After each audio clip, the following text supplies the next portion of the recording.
ప్రార్థన చేసుకొని దేవుని యొక్క వాక్యాన్ని విందాం. ఈ రాత్రికాల సమయంలో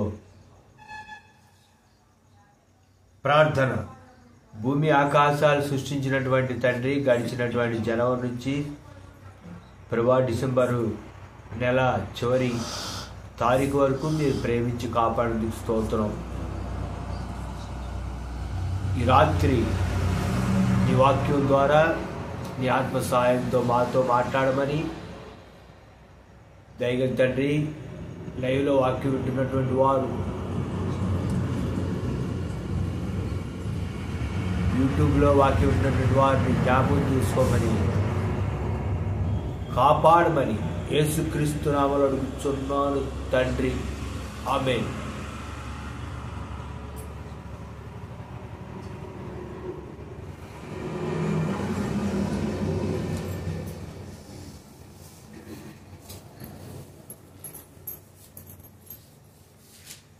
దేవుని యొక్క వాక్యాన్ని విందాం. ఈ రాత్రికాల సమయంలో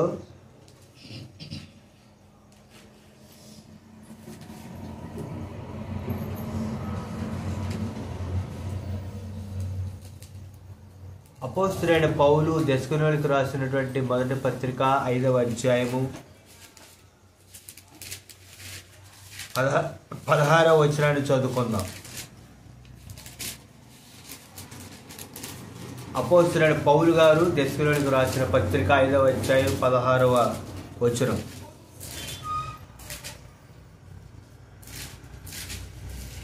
ప్రతి విషయమునందును కృతజ్ఞతాస్తుతులు చెల్లించుడి.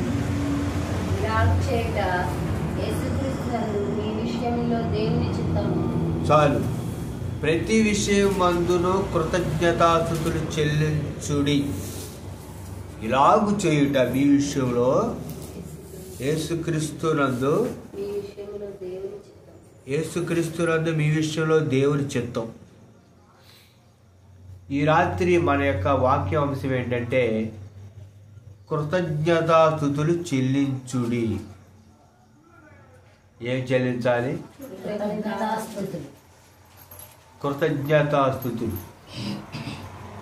అపోస్తలుడైన పౌలు తన యొక్క మిషనరీ ప్రయాణంలో, 2వ మిషనరీ ప్రయాణంలో ఐరోపా ఖండంలో ఉన్నటువంటి ఈ యొక్క ప్రాంతంలో దేవుని యొక్క సువార్తను ప్రకటించినప్పుడు ప్రజలు రక్షించబడ్డారు. ఈ మొదటి దెస్సలోనికీయులు, 2వ దెస్సలోనికీయులకు రాసిన పత్రికలో పౌలు గారు అనేక విషయాలు ఇక్కడ ప్రస్తావించారు. అయితే ఈ రాత్రి వాళ్ళు ఎవరు కొంచెం గర్జించండి, ఎవరు మాట్లాడుతున్నారు. అయితే ఈ రాత్రి మనం వినబోతున్నటువంటి అంశం ఏంటంటే కృతజ్ఞతాస్తుతులు చెల్లించుడి.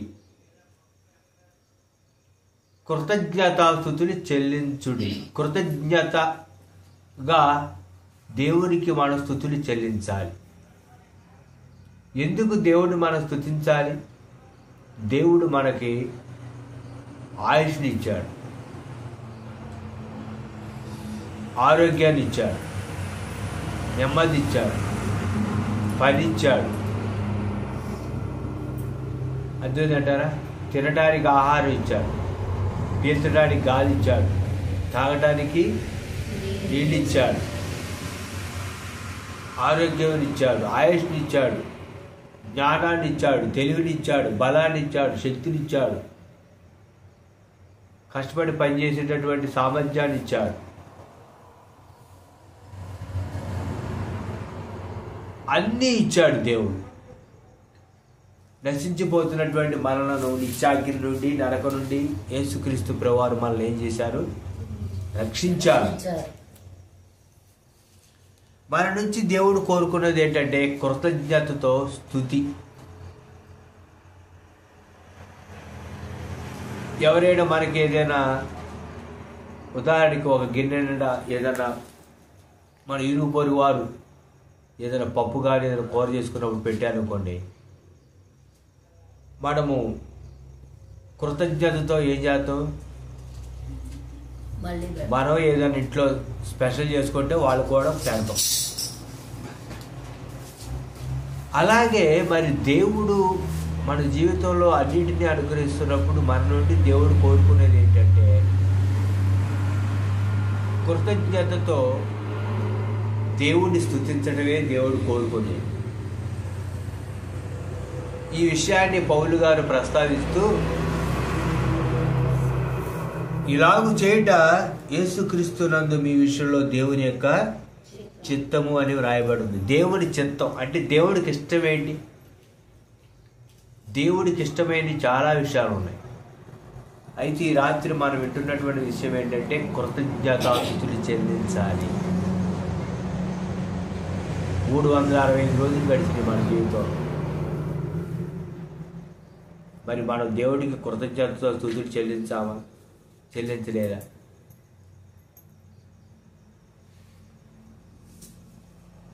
అదేంటంటారా? ఈ మరి మరి కొంత సమయంలో ఈ యొక్క 2024 సంవత్సరం గడిచిపోతా ఉంది. ఈ రాత్రి తినేవాడు తింటుండు, తాగేవాడు తాగుతుండు, ఎగిరేవాడు ఎగురుతుండు. అర్థమంటారా? అలా ఉంది పరిస్థితి. అందుకే నేను దేవుని వాక్యం ఏం చెప్తుందంటే ఏం తిందుమా, ఏమి తాగుతామా, ఏమి ధరించుకుందామా, ఏం తిందామా? ఇవాళ 2024 సంవత్సరం గడిచిపోతుంది, 2025 సంవత్సరం వస్తుంది. కేక్ తిందామా? చికెన్ బిర్యానీ తిందామా? మటన్ బిర్యానీ తిందామా? అదే చికెన్ 65 తిందామా? మటన్ 55 తిందామా? ఫిష్ కర్రీ తిందామా? థమ్సప్ తాగుదామా? కోకోకోలా తాగుదామా? పెప్సీ తాగుదామా? అంటే ఇదే ఆలోచన. తిండి యావే. అదేంటంటారా? జనం కుప్పలు కేకులు ఖాళీ లేవు, బిర్యానీ పాయింట్లు ఖాళీ లేవు. అదేంటంటారా? తిండి మీద జాస, తిండి మీద యావ. తాగేవాడు తాగుతూనే ఉంటాడు, తిరిగేవాడు తిరుగుతూ ఉంటాడు. అదేంటారా? తినేవాడు తింటుంటాడు. ఏంటి ఎందుకు తింటాను అంటే 2024 సంవత్సరం గడిచిపోతుంది, అందుకని తింటాను. 2025 సంవత్సరం రాబోతుంది. కానీ ఈ ఆహారాన్ని ఇచ్చినటువంటి దేవుడి ప్రభా, కేక్ తినొద్దు అనట్లా, కేక్ తినాలి. కానీ ప్రభా నువ్వు కేక్ ఇచ్చినందుకు నీకు స్తోత్రం, నువ్వు ఆహారం ఇచ్చినందుకు నీకు స్తోత్రం అని దేవుడికి కృతజ్ఞతతో దేవుని స్తుతించావా? ఆ తర్వాత స్తుతులు ముందు తిన్నాము అని అదేంటంటారా? ముందు తిన్నా తర్వాత స్తుతిద్దాం. అదే ఆలోచన, అదే యావ. 2024 సంవత్సరంలో జనవరి నెల నుండి డిసెంబర్ నెల 31 తారీఖు వరకు దేవుడు మనల్ని ప్రేమించాడే, కాల్చి కాపాడాడే, ఆరోగ్యం ఇచ్చాడు, ఆయుష్ ఇచ్చాడు, తింటాడు, తిండి ఇచ్చాడు, బలం ఇచ్చాడు, శక్తి ఇచ్చాడు, కష్టపడ్డావు, సంపాదించు, డబ్బులు దాచుకున్నావు, అన్ని విషయాల్లో ప్రభు కృప చూపించాడు. ప్రభువా వీటన్నిటిని బట్టి నీకు నిండు మనసుతో కృతజ్ఞతాస్తుతులు స్తోత్రాలని ఎప్పుడైనా మనం దేవుడికి కృతజ్ఞతలు చెల్లించావా? చెల్లించాలి.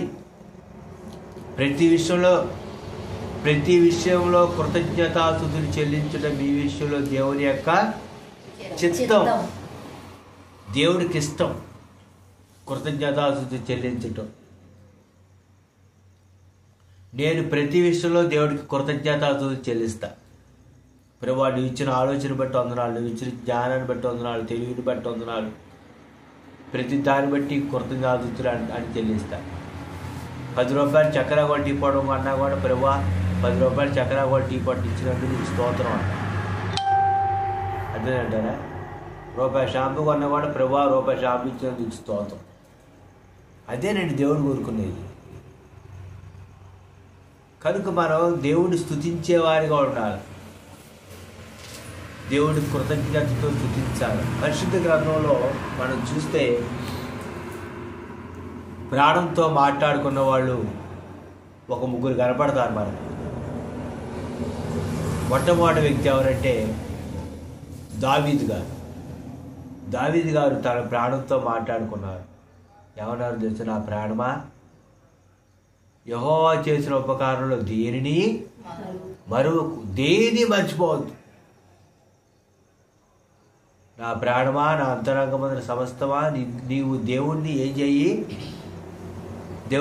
సన్నుతించు, కృతజ్ఞతలు చెల్లించు, కొనియాడు, పొగుడు అని దావీదు గారు చెప్తా ఉన్నారు. 100 మంది ఉంటే జనాభా ఒక 20 మందికి ఆలోచన వచ్చింది. దేవుడి సన్నిధికి వెళ్దాం, దేవుడిని స్తుతిద్దాం, దేవుడిని ఆరాధిద్దాం, దేవుడిని కొనియాడదాం, దేవుడిని పొగుడుదాం, మనల్ని ప్రేమించి దేవుడు ఈ సంవత్సరం అంతా కాపాడాడు అని ఒక 20 మందికి ఆలోచన వచ్చింది. మిగతా 80 మందికి రాదు. ఆ సంవత్సరం పోతుంది కాబట్టి తినాలి. ఇక నేను బిర్యానీ తినిపోతే అట్ట, అది తాగాల. ఇవాళ ఇంకొక సీసా ఎక్కువ తాగాలి. అందుకంటారు ఎగరాల, తాగింది దిగేదాకా ఎగరాలి. తిరుగుతూ ఉంటారు రోడ్ల ఒకట, పిచ్చుకొక్క కలిగి తిరుగుతూ ఉంటారు. అరే ఇంతకాలం దేవుడు మనం కాపాడాడు, ఎందుకు మనం దేవుని స్తుతించట్లేదు? ప్రభా, ఈ 2024 సంవత్సరం జనవరి నుంచి డిసెంబర్ వరకు కాపాడు, నీకు స్తోత్రం, నీకు వందనాలు ప్రభా. నీ దేవుడిని హృదయపూర్వకంగా నోరారా ఆయన్ని కృతజ్ఞతతో దేవుడు మన నుంచి కోరుకునేది ఏంటి? స్తుతి. దావీదు గారు తన జీవితంలో దేవుడిని స్తుతించారు. ఇంతగా నువ్వు నన్ను హెచ్చించడానికి నేను ఏ పాట ఉన్నాయా? ఎక్కడో గొర్రెలు కాచుకునేవాడు తీసుకొచ్చి ఇజ్రాయేల్ ప్రజల మీద రాజుగారును నియమించావు. ఇంతగా నన్ను హెచ్చించడానికి నేను ఏ గత లేను వాడిని అని ఆయన దావీదు గారు కృతజ్ఞతతో దేవుడిని ఏం చేశారు? స్తుతించారు. అందుకే తన ప్రాణంతో చెప్పుకుంటున్నారు, నా ప్రాణమా, నా అంతరంగం సమస్తమా, నీ దేవుడైనటువంటి యెహోవా చేసిన ఉపకారంలో దేనిని మర్చిపోకూడదు. దేనిని ఏం చేశాడంటే 2024 సంవత్సరంలో దేవుడు మనకి రాసుకుంటే ఎన్ని అవుతాయో. ఏం చేశాడమ్మా దేవుడు నీకంటే? ఏం చేశాడంటే దేవుడు ఏమి చేయరా? చాలామంది ఏమంటారు దేవుడు ఏం చేశాడమ్మా? ఏం చేయలేదండి దేవుడు. నువ్వు బతికొంటమే దేవుడు చేసిన మేలు. 3 పూటలు దీని మంచి నిద్రపోతారు, అది దేవుడు చేసిన మేలు. అదేంటంటారు. అందుకే దేవుడు వాక్యం ఏమని చేశా, కష్టజీవులు కొద్దిగా దీనినా కూడా సుఖనిద్ర పొందుతారంట. పొగలంతా కష్టపడతారు, ఏదో ఉన్నదాంట్లో ఉన్నదేదో గమకలు ఆకలి పడుతూ తింటారు, సోయ లేకుండా నిద్రపోదు. అంతకంటే కావాల్సింది ఏముంది జీవితానికి? ధనవంతుడు ఉంటాడు, ఫుల్గా తినలేడు, నిద్ర పట్టదు. అమ్మ ఈ డబ్బులైనా వాడితే పోతున్నాడు భయం. పేదోడిది ఏముంది? ఒక మంది తింటాడు, మేలకొని పడుకుంటాడు. దావీదు గారు తన ప్రాణంతో మాట్లాడుకున్నారు, నా ప్రాణమా దేవుని నువ్వు స్తుతించు, ఘనపరచు, కొనియాడు అని కీర్తనలు రాశారు. సితారా మేల్కో, స్వరమండలమా, తంతి వాద్యమా, పిల్లల గ్రోవి, అదేంటారా ఎన్నో వాటితో దేవుడు స్తుతించాడండి దావీదు గారు. ఈ రాత్రి దేవుడు స్తుతించేవారు మనం ఉండాలి. దేవుడు స్తుతించండి అమ్మా అంటే స్తుతించరు. దేవుడు ఎంత మేలు చేశాడు మన జీవితంలో. అందుకనే ఒక గాయకుడు ఏమన్నాడు? మేలు చేయక నీవు ఉండలేవయ్యా, ఆరాధించక నేను ఉండలేనయ్యా. మేలు చేయక నువ్వు ఉండలేవు. దేవుడు ఎటువంటి వాడు? మేలు చేసేవాడండి దేవుడు. మరి మేలు చేసిన దేవుడిని మనం ఏం చేయాలి? ఆరాధించాలి, స్తుతించాలి, కనబరచాలి, కొనియాడాలి, పొగడాలి. ఇంకొక వ్యక్తి ఉన్నాడు. ఆ వ్యక్తి ఏమన్నాడు తెలుసా? నా ప్రాణమా తినుము, తాగుము, సుఖించుము అంటా ఉన్నాడు. బాగా పంట పండింది. బాగా పంట పండినప్పుడు ఏం చేద్దాం అనుకున్నాడు? గోడమ్స్, కొట్లు అంటే గోడమ్స్, గోడాలు పెద్ద పెద్ద కట్టిద్దాం. వచ్చిన ధాన్యాన్ని అంతా వాటన్నింటినీ కూడా జాగ్రత్తగా కుప్పలేసుకొని జాగ్రత్త బత్తాలు వేసుకుందాం. ఇక నా ప్రాణంతో చెబుతా ఉన్నాడు, నా ప్రాణమా తిను, తాగు, సుఖించు అంటా ఉన్నాడు. ఈరోజు ఎలా ఉంది పరిస్థితి? ఈరోజు ఎలా ఉందండి పరిస్థితి? ప్రజలు తిను, తాగు, సుఖించు. ఏం చేయాలి? సుఖం. కష్టపడకూడదు. రూపాయి రావాలి అంటే వచ్చింది. ఏం పని చేయకూడదు.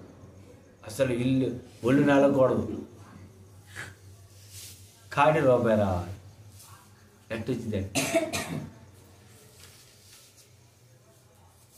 కష్టపడితేనే ఆరోగ్యం మంచిది. సుఖానికి అలవాటు పెడితే రోగాలు అవుతాయి. అంతేంటారా? కష్టపడితేనే మనిషికి ఆరోగ్యం వచ్చింది. తిన్న తిండి అరగాల, కష్టపడాలి, అప్పుడు ఆరోగ్యం ఉండవు. అదే తిన్న తిండి అరగలేదనుకోండి, ఏం పని లేదనుకోండి, ఏమొచ్చింది? రోగం వచ్చింది. అంతేంటారా? కనుక కష్టపడేవాడు ఉన్నదాంట్లో తింటాడు, కృతజ్ఞతతో దేవుడిని స్తుతిస్తాడు. ఈయన ఏమంటాడు? నా ప్రాణమా తిను, తాగు, సుఖించు. తిను, నీ ఇష్టం వచ్చినటువంటి తిండి తిను అంటా ఉన్నాడు. తిను ఇక. కానీ దేవుడు ఏమన్నాడు తెలుసా? వెర్రివాడ అంటున్నాడు. ఏమన్నాడు? వెర్రివాడ, ఈ రాత్రి నీ ప్రాణం పోద్ది. ప్రాణమే పోయిందనుకోండి దేహంలో నుంచి, ఇక ఆ దేహం తింటదేగా. అందుకని చాలామంది ఏమంటారు తెలుసా? చాలామంది సహజంగా మన వాడుక భాషలో చాలామంది ఏమంటారు తెలుసా? ఎందుకంటే మూట కొట్టుకొని ఉంచుకుంటున్నాడు, తినేదానికి చచ్చిన తర్వాత తీసుకుపోతావా అంటారంట. చచ్చిన తర్వాత తీసుకుపోతున్నావు, తినేదానికి మూట కట్టుకుంటున్నావు అన్నీ. నువ్వు తినకపోతే నీ తర్వాత నీ కొడుకులు ఆళ్ళు అంటారు. ఆయమన్నీ కొనుక్కొని తినేదానికి అంటారంట. ఏమంటారండి? ఆయమన్నీ కొనుక్కొని తినేదానికి పేడ పప్పితే నీకు తినడానికి దాచుకుంటున్నావు అంటారు. సహజంగా ఇన్ జనరల్ పల్లెటూళ్ళు కానీ సిటీలో కానీ మన వాడుక భాష అలా ఉంటుంది. అర్థమైందంటారా? కొంతమంది తినాలి, తినకూడదు అనట్లా. దేవుడు మనల్ని ప్రేమించిన దాంట్లో, దేవుడు మనల్ని ప్రేమించి ఏదైతే ఇచ్చాడో దాని విషయంలో మనం తినాలి. కానీ ప్రార్థన చేసుకొని తినాలి. దేవా నీకు ఇచ్చినందుకు నీకు స్తోత్రం అని కృతజ్ఞతాస్తుతులు చెల్లించి తినాలి. అంతేగాని దొరికింది కదా అని తినకూడదు. ఈ ధనవంతుడిని దేవుడు ఏమన్నంటే వెర్రివాడు, నీ ప్రాణమే పోతే. అందుకని వాక్యం ఏమన్నా రాయబడింది? ఒకడు సర్వలోకమును సంపాదించుకొని వాడి ప్రాణాన్ని పోగొట్టుకుంటే వాడికి ఏంటి ప్రయోజనం? సర్వలోకాన్ని సంపాదించుకొని పేరు ప్రఖ్యాతులు గౌరవం అన్నీ సంపాదించుకోండు, కానీ వాడి ప్రాణాన్ని పోగొట్టుకొని నిత్యాగ్నిలో ఏడుస్తుండో బాధపడుతుండో వాడికి ఏంటంటే ప్రయోజనం? ఏమైనా ఉపయోగం ఉందా?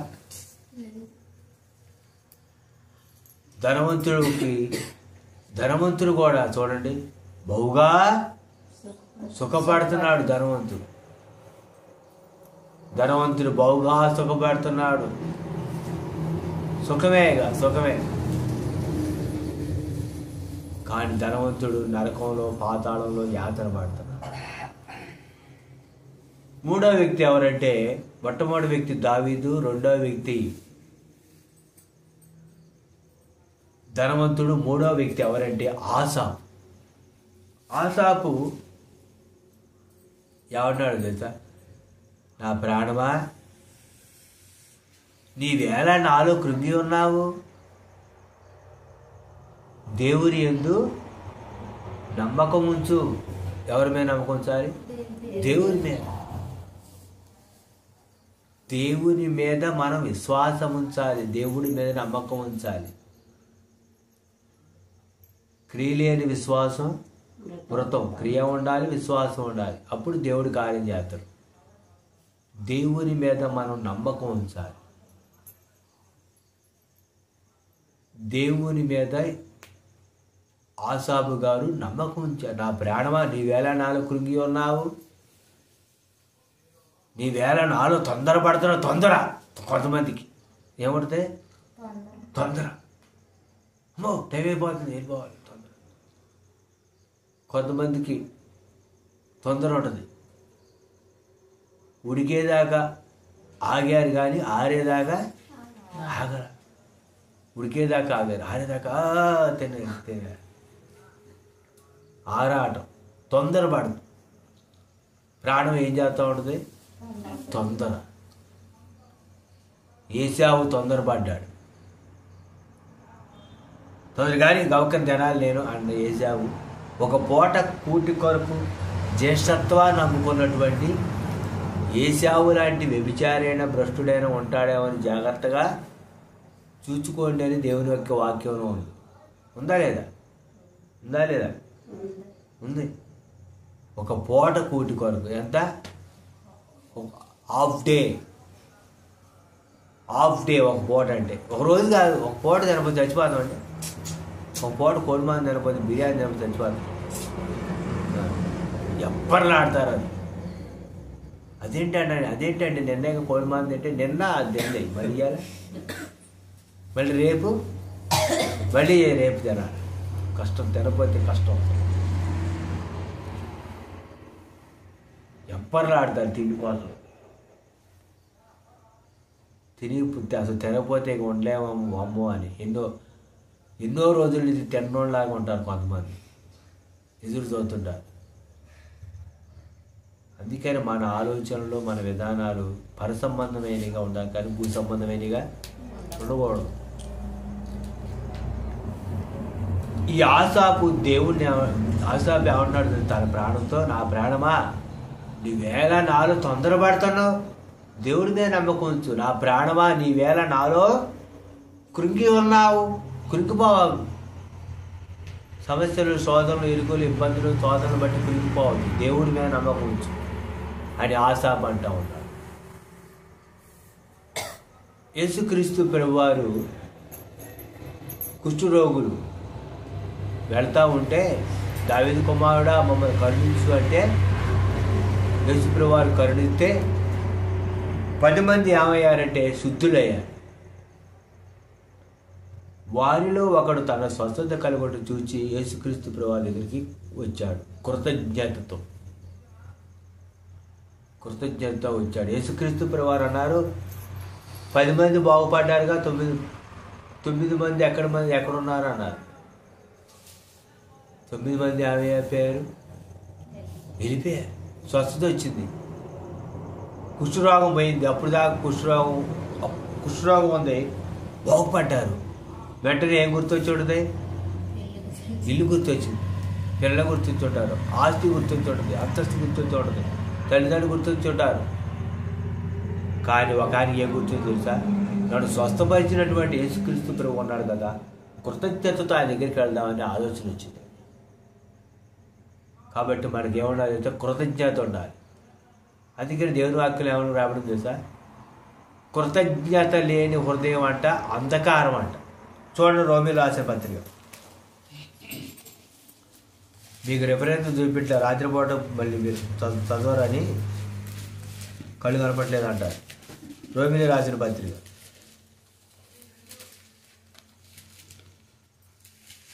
చదవండి, 1వ అధ్యాయం 21వ వచనం. మరియు వారు దేవుని ఎరిగియు ఆయనను దేవునిగా మహిమపరచువారు దేవుని మహిమపరచలేదు, కృతజ్ఞతాస్తుతులు చెల్లింపను లేదు. చాలమ్మ. మరియు వారు దేవుని ఎరిగియు ఆయనను దేవునిగా మహిమపరచలేదు, కృతజ్ఞతాస్తుతులు చెల్లింపదు లేదు, కానీ తమ వాదనలందు వ్యర్థులైరి. దేవుణ్ణి ఎరిగియు కృతజ్ఞతాస్తుతులు చెల్లింపలేదంట. అంటే ఉదాహరణకి ఎగ్జాంపుల్ చెబుతుంది. ఇప్పుడు ఎగ్జాంపుల్, దేవుణ్ణి వాళ్ళంటే ఎవరు రాయబడింది? దేవుణ్ణి ఎరిగియు, దేవుడు అంటే ఎవరో తెలుసు, కానీ కృతజ్ఞతాస్తుతులు చెల్లించలేదంట. అదేంటారా? దేవుణ్ణి ఎరిగియు ఎట్టున్నారు? ఎరగనట్టున్నారు, కృతజ్ఞతాస్తుతులు చెల్లించలేదు. కొంతమంది చూడండి, మీ ఆయన వస్తున్నట్టే వద్దే రాని ఏమన్నా ఆయనకి ఏమన్నా కొమ్ముండే, ఆయనకి ఏమన్నా భయపడాలా అంటారు. అంటే ఆయన తెలుసు, వద్దే రాని ఆయన అంటే ఆ స్థాయిలో గౌరవించలేదు. అదేంటారా? ఆ స్థాయిలో అర్థమైంది మీకు అక్కడ. అంటే దానికి ఇవ్వాల్సినటువంటి ప్రాధాన్యత ఇవ్వాలి. కొంతమంది చూడండి ఎలా ఉంటుంది పరిస్థితి, పేరు పెడి పిలుతారు భర్తని, 10 మందిలో అయినా సరే పేరు పెడి పిలుతారు.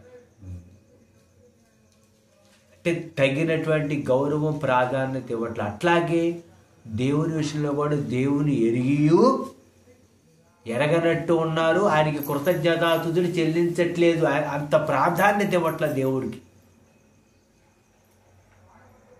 అర్థమంటారా? అంటే హిందువులు గుడికి, ముస్లింలు మసీదుకి, ప్రార్థనకి వెళ్ళేవాళ్ళు చర్చి, అంతే. వాళ్ళు గుడికి వెళ్తారుగా, వీళ్ళు మసీదుకి వెళ్తారుగా, కాబట్టి మనం కూడా ఏమవ్వాలి? చర్చి. అలా ఉంది పరిస్థితి. మరి ఎక్కడికి వెళ్తున్నాం, ఏంటి పరిస్థితి? మరి దేవుని స్తుతించాలిగా, కృతజ్ఞతాస్తుతులు చెల్లించాలిగా దేవుడికి అని ఆలోచన రాదు.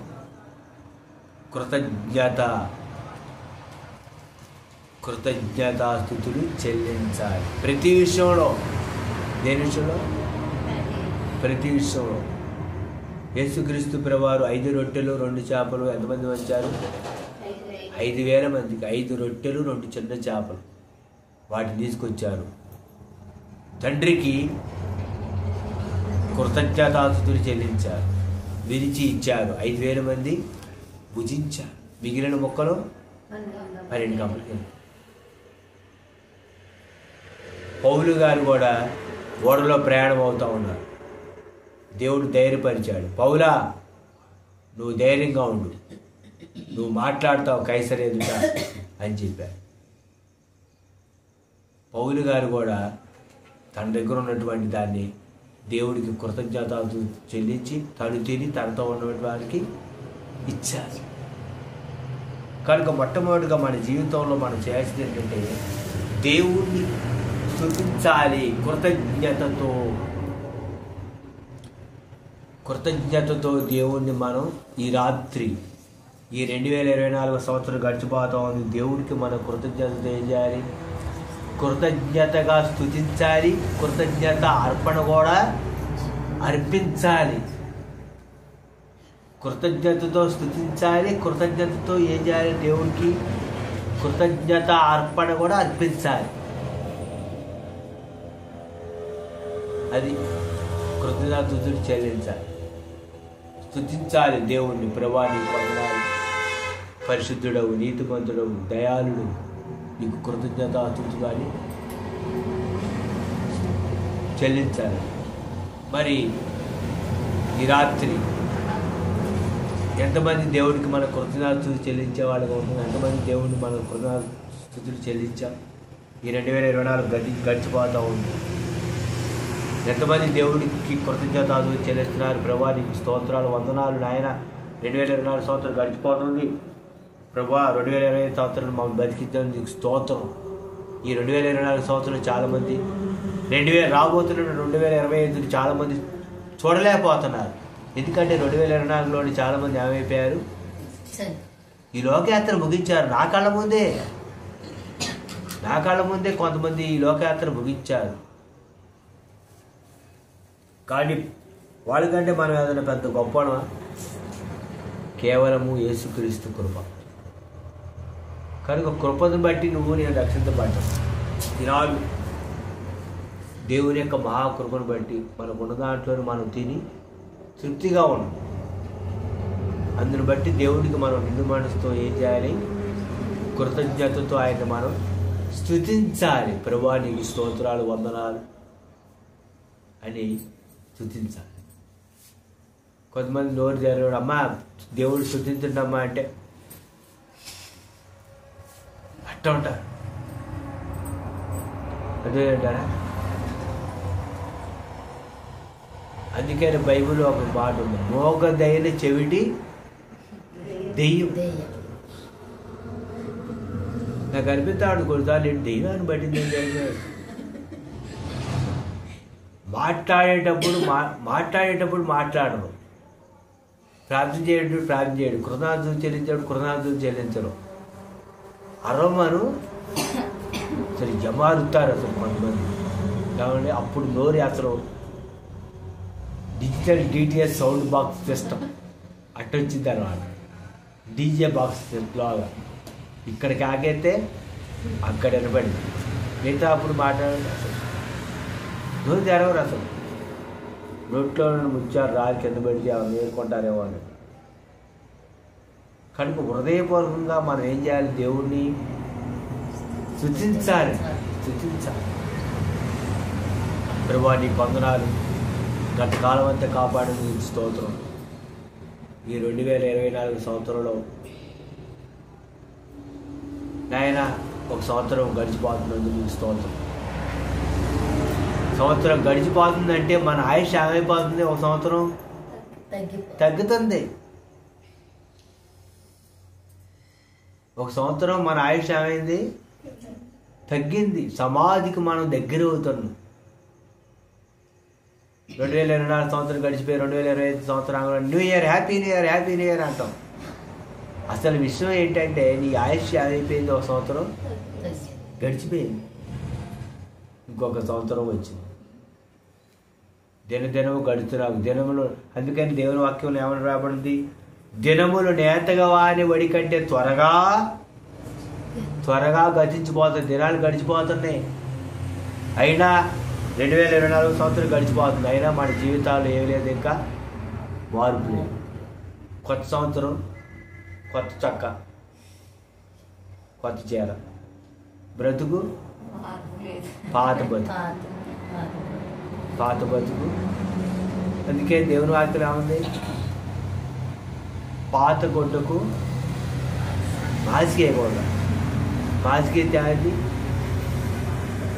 ఏమైందండి? పాత క్లాత్కి కొత్తది మాసికైతే ఏమైపోతుంది? చిమిగిపోదు. అందుకని దేవుని వాక్యం ఏముంది? పాత తిత్తులలో కొత్త ద్రాక్షరసం పొయ్యకూడదు. తిత్తులు ఏమైపోతాయి? పిగిలిపోతాయి.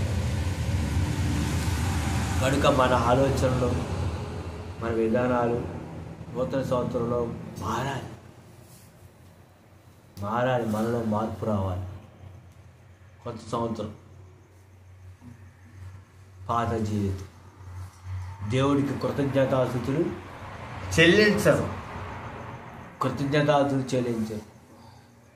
తృప్తి లేదు. ప్రభువా దేవుడు ఇచ్చిన దాంతో తృప్తి పడాలి. నువ్వు ఇచ్చినటువంటి ఆహారం బట్టి కృతజ్ఞతలు. చాలామంది దేవుడికి కృతజ్ఞతలు చెల్లించరు. ఏంటి రోజు పప్పేనా? అంటారు కొంతమంది. రోజు పత్తలేదు. ఇది లేని వాళ్ళు ఎంతమంది ఉన్నారు ప్రపంచంలో? చాలామంది ఉన్నారు. పొద్దునపూట అన్నం వండితే సాయంత్రం తినరు. పొద్దునపూట కూర సాయంత్రం తినరు. మరి సాయంత్రం స్పెషల్ కూర కావాలి. నిన్నటి పిండి ఉంటే ఇవాళ అట్లు వేసుకోరు. అంటే సహజంగా జనరల్గా ఆలోచించండి. అసలు ప్రభువా నీకు వందనాలు, కృతజ్ఞతాస్తుతులు. ప్రపంచంలో ఎంతోమంది 3 పూట్ల ఆహారం లేక చాలామంది బాధపడుతున్నారు. సరైన ఆహారం దొరక చనిపోతున్నారు. కానీ దేవుడు మనల్ని ప్రేమించి సమయానికి మనకి ఆహారం ఇస్తే, ప్రభువా నీకు వందనాలు, ఇచ్చిన ఆహారం బట్టి నీకు స్తోత్రం అని అనకుండా, ప్రభువా ఏం ఆహారం నాయన ఇది, మంచి ఆహారం లేదు, కనీసం ఈ ఆహారంలో ఒక 2-3 కోడి మాసం ముక్కలున్న బాగుండు అని ఆలోచన. అంటే మనిషికి ఏమి లేదు, తృప్తి లేదు. నువ్వు ఇచ్చిన దాన్ని బట్టి నీకు స్తోత్రం, ప్రభువా నీకు కృతజ్ఞతాస్తుతులు అని దేవుని స్తుతించాలి. అది ఎలా రావాలి? హృదయపూర్వకంగా రావాలి. నేను చాటి ప్రార్థనకి వెళ్తే అన్నం పెట్టాను, ప్రార్థన చేసుకుంటా ఉన్నా, ప్రభువా నీకు ఇచ్చినందుకు నీకు స్తోత్రం అని. కళ్ళు తెరిచి చూసేసరికి అన్నం మొత్తం మట్టిపెల్లలే ఉంది. అన్నం మొత్తం మట్టిపెల్లలే. ఏం చేయాలి? ప్రార్థన చేసి చిన్నగా ఒక్కొక్క మట్టిపెల్ల ఏరుకుంటా చిన్నగా తిన్నా. గంట సేపు పట్టింది. నా పక్కన ఉన్న ఆయన గురుకుతూ ఉంది, ఇదేంటి అన్నం ఉంటుంది. ఒకచోట ప్రార్థనకి వెళ్తే చెప్తున్నా అనుభవాలు. ఒకచోట ప్రార్థనకి వెళ్తే ఎండాకాలంలో పొద్దున పూటన వండిన అన్నం నైట్ పీసు పడిందండి. మరి ఏం చేయాలి? ఆ పీసు అన్నం పెడితే అదే తినొచ్చా. అలా ఉంటుంది దేవుడి పరిచయం అంటే. ప్రభువా నీకు స్తోత్రం, నువ్వు ఇచ్చిన దాన్ని బట్టి నీకు కృతజ్ఞతాస్తుతులు, స్తోత్రాలు. అదేంటంటారా? అంటే హృదయం మనం సర్దుకుపోవాలి. సర్దుకునే మనసు కావాలి మనకి. ప్రభువుని అంగీకరించినటువంటి వాళ్ళకి ఏం కావాలి? సర్దుకుపోయే మనసు కావాలి. ఒకళ్ళు అన్నం పెట్టి కూర లేకపోతే ఆమ్లెట్ వేశారు. ఆ ఆమ్లెట్నే కూరలాగా అన్నంలో కలిపొద్దు అన్న. అది పరిస్థితి. కనుక మనం ప్రతిదాన్ని బట్టి యేసుక్రీస్తు ప్రభువారు సర్దుకోలేదా? యేసుక్రీస్తు ప్రభువారు ఈ భూమి మీదకి వచ్చినప్పుడు ఆయన సర్దుకుపోలేదా? తగ్గించుకోలేదా? ప్రభు ధనవంతుడై ఉండి ఆయన దరిద్రుడిగా జీవించలేదా? ఎక్కడైనా యేసుక్రీస్తు ప్రభువారు ఆడంబరంగా ఉన్నారా? నిరాడంబరంగా ఆయన జీవించాడు. ఎక్కడ హంగుకి ఆర్భాటానికి పోలా. ఆయన ఆరంభాలకు పోలా. ఎట్టన్నారంటే ఆయన అసలు సాత్వికుడు, దీనుడు. అంగులు ఆర్భాటాలకు పోకుండా నిరాడంబరంగా జీవించారు యేసుక్రీస్తు ప్రభువు. ఒక సాధారణమైనటువంటి వ్యక్తిగా తనకున్న దాంట్లోనే సర్దుకుపోయారు. ఒక విశ్వాసి దేవుడి సన్నిధిలో ఎలాగ జీవించాలి, ఎలాగ దేవుడిని స్తుతించాలి అని యేసుక్రీస్తు ప్రభువారు నేర్పించారు. ఉన్నదాంట్లో సర్దుకుపోయారు. ఆ 5 రొట్టెలు 2 చేపలనే తండ్రి నువ్వు ఇచ్చినందుకు నీకు కృతజ్ఞతాస్తుతులని దేవుడికి కృతజ్ఞతాస్తుతులు. అంటే తండ్రి అయినటువంటి దేవుడికి యేసుక్రీస్తు ప్రభువారు కృతజ్ఞతాస్తుతులు చెల్లించి ఇచ్చారు. కనుక మనం ఏం చేయాలి? కృతజ్ఞతతో దేవుడిని స్తుతించే మనసు కావాలి. ఈ రాత్రి ఈ 2024 సంవత్సరము చివరి వర్తమానంలో ఈ యొక్క రాత్రి కృతజ్ఞత స్తుతులు చెల్లించాలి. దేవుడికి కృతజ్ఞతాస్తుతులు చెల్లించాలి. నీవు నేను దేవునికి కృతజ్ఞతాస్తుతులు చెల్లించే వాళ్ళగా ఉన్నావా? కృతజ్ఞతాస్తుతులు చెల్లించే వాళ్ళ లేవా? కృతజ్ఞతలు చెల్లించాలండి. అట్టి కృప దేవుడు మనకు అనుగ్రహించును గాక. ఆమేన్. ప్రార్థన చేసుకుందాం. ఆగ్రహించండి. ప్రియ సహోదరుడా, నీ జీవితంలో దేవుడికి కృతజ్ఞతలు చెల్లిస్తున్నావా, చెల్లించట్లేదా? యేసుక్రీస్తు ప్రభువారు తండ్రి అయినటువంటి దేవుడికి కృతజ్ఞతలు చెల్లించారు. ఆయనే మనకు మాదిరి. కనుక ఈ రాత్రి ప్రభుకు కృతజ్ఞతాస్తుతులు చెల్లిద్దాం. 2024 ప్రభు కాపాడాడు. 2025 సంవత్సరం రాబోతుంది.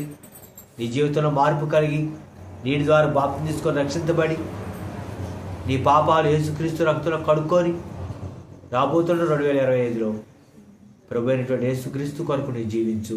నీ హృదయాన్ని ప్రభువుకి ఇవ్వు. పాత నూతన జీవితాన్ని తీసివేయి. నూతన సంవత్సరంలో యేసుక్రీస్తునందు రక్షించబడు. ఇదిగో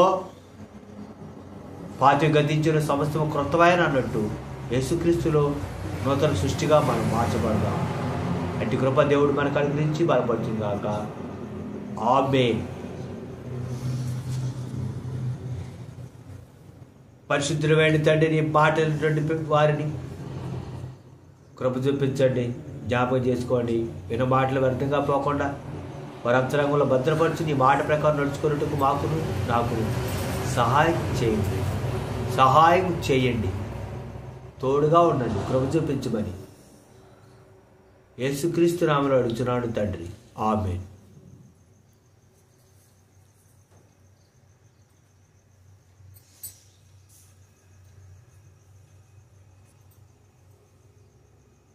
ఒక 5 నిమిషాలు రెస్ట్.